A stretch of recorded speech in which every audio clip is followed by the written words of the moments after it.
আমি এসেছি আপনার কাছে কেন? একটা প্রপোজাল নিয়ে। কিসের? বিয়ের। কার? আমাদের দুজনের।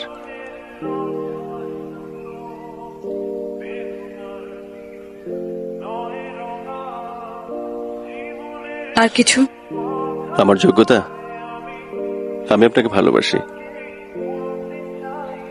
এই যোগ্যতায় আমাদের দুজনের কি এক হওয়া সম্ভব?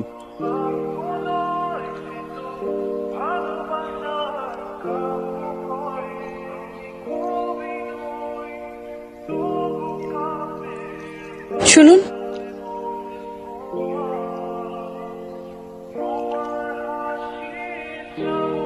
আমার ফুল আপনি কাকে দেবেন?